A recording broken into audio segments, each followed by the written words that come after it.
Welcome to Red-Handed Crimes channel. Don't forget to subscribe. The 911 call came in at exactly 3:07 a.m. The voice on the other end was barely a whisper, shaking, terrified. "I think I know where they buried him." The dispatcher paused. "Excuse me, sir? Who are you referring to?" "The man from the lake. The one they never found. He's there. Under the old willow tree. I can see it. I remember." The call traced back to a small suburban house in Louisville, Kentucky. The voice belonged to 6-year-old Jacob Winters. What followed would send chills down the spines of seasoned investigators and skeptics alike. Jacob was an ordinary child, or so his parents thought. His life was filled with crayons, bedtime stories, and weekend trips to the park. That was until the nightmares began. Night after night, he woke up screaming, drenched in sweat, his tiny hands clutching at his throat. "They're burying me. They're burying me alive," he'd wail, eyes wide with unspeakable terror. His parents tried to console him, chalking it up to an overactive imagination. But Jacob wasn't simply having nightmares, he was remembering something. Something real. Decades earlier, in 1982, a man named Daniel Preston had vanished without a trace. He was last seen leaving a bar just outside of town, reportedly heading home on foot. Despite a massive search, his body was never found. The case went cold, buried under newer crimes and fresher tragedies. That was until Jacob, a child born 20 years after Daniel's disappearance, began speaking in chilling detail about the night it happened. He knew things no one else should have known.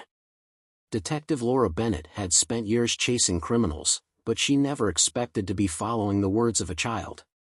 Skeptical but intrigued, she decided to test the boy. She placed a map of the town in front of him and asked him to point to where Daniel's body was. Jacob hesitated, then placed his finger over an abandoned field near the lake, just beneath an ancient willow tree. "They put me here," he whispered.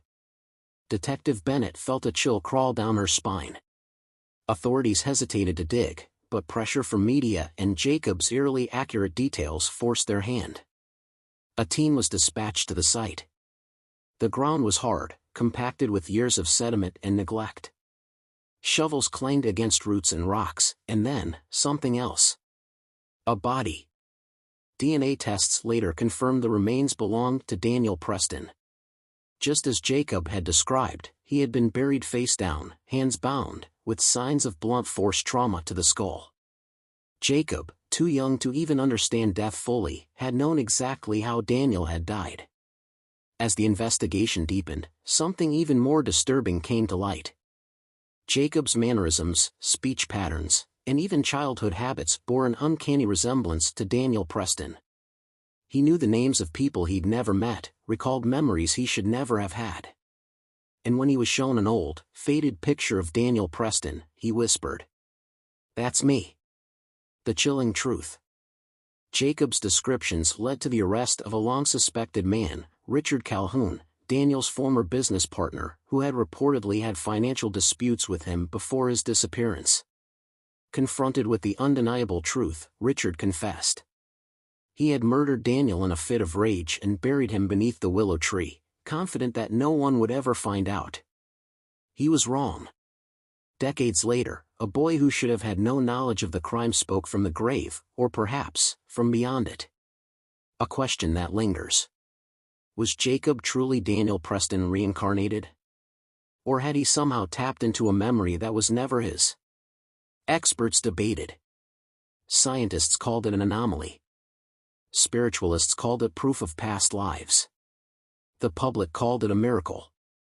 But one thing was undeniable: Jacob had solved a crime that had haunted an entire town for decades.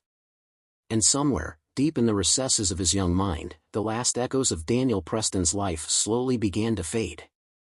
What do you think? Was it a case of reincarnation, an unexplained psychic connection, or something else entirely? Let us know your thoughts in the comments below.